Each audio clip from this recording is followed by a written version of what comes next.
What I'd like to do in this video, I want to keep it pretty quick and not take too long. I'm going to try and make shorter videos just focusing on a few things at a time. And I realize that this series is a little bit convoluted, jumping backwards and forwards. It's because we're kind of building upon things and we need other systems in place in order to get new ones to work. Now, currently the player doesn't take damage.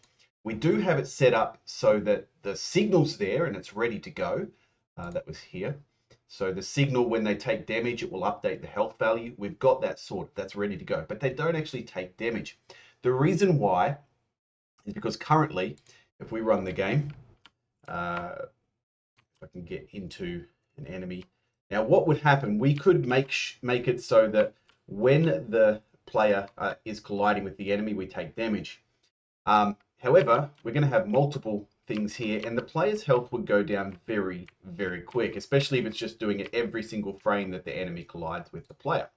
So what we're going to do is we're going to use our timer that we did over here on our enemy golem and on our enemy golem script, and we are going to make a signal here that, well, we're actually going to check something. Okay, so let's go ahead and see what we can do. We're going to write a little function. We're actually not going to use signals for this. Check collisions. We are going to write a function called check collisions. And what it's going to do, collisions equals $hurtbox dot get overlapping, not areas, get overlapping bodies. Now we'll just make sure that this hurt box is on the right layer. It's going to collide with layer 1. We might need to put it on layer 1, but the player is on layer 1, so that's all good.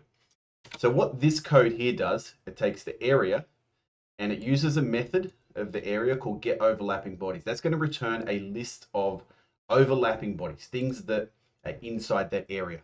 The reason we can't use the signal that we might have used before is because this signal only triggers when something enters it, not if it's still in it.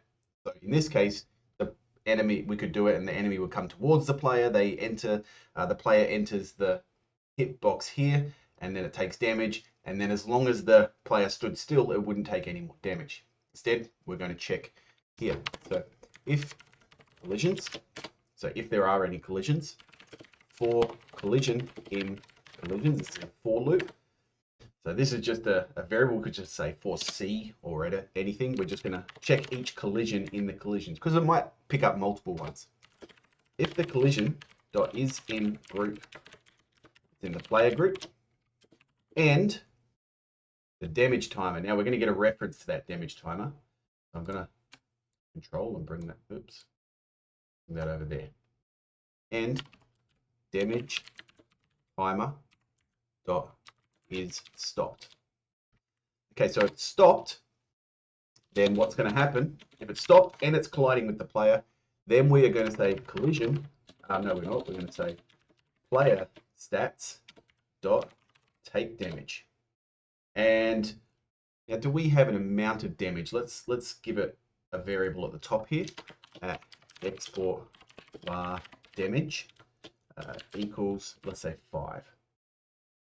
Take damage, and say damage. And then we're going to say damage timer dot start. Now this damage timer, we're going to set some stuff up in here. What has happened here? Take damage is not a function. Okay, let's have a look at player stats. Oh, I've called it damage player. All right, so let's go back to there. Damage player. There we go. Okay, the damage timer. We go to the inspector and set this up. 1 second might be a bit too long. That's 1 second between damage. So I'm going to set it to 0.4 or something. It's not going to auto start, and it's going to be a one shot. What that means is the timer will start, and then when it finishes, it will actually stop. And then the only way to start it again is to force it to start. So here's what will happen. I think. No, actually nothing will happen at the moment. We need to check the collisions. So we need to, down here in the physics process, which happens every frame, we're going to check the collisions. Okay, so we can do this here. Now, we can say, we don't want this to do it all the time, okay? Because doing this line of code is quite expensive computationally, getting all the overlapping bodies. And we don't need to do it, especially if the damage timer is running. So we can say if damage timer dot is stopped. Why is that not working? If damage timer dot. Oh, that's doing something weird for me here. I'm just going to fix this. Okay, dot is stopped. Now that's weird because it worked down here, but now it's not working here. So I'm just going to check something. Let's look at the search to help, and we'll go to timer functions. We'll see what functions are available for the timer. Is stopped, start. Okay, we're just going to check if it's not stopped. Okay, so I'll go back to here. If not damage timer is stopped. Okay, then we will return. We don't need to do this. Okay, so if it's not stopped, meaning it's running, we don't need to do this part, and we can just ignore it for now. So hopefully this will now work. Every physics process, it's going to still be moving towards the player. It's going to check collisions. When it checks collisions, if the damage timer is running, it's basically a cooldown, maybe not a damage timer, but like a cooldown.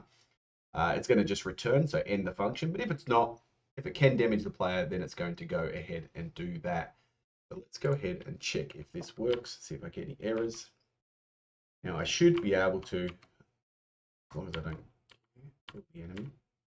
Okay, so I'm taking damage every 0.5 seconds, but the more that get in there, the faster it goes.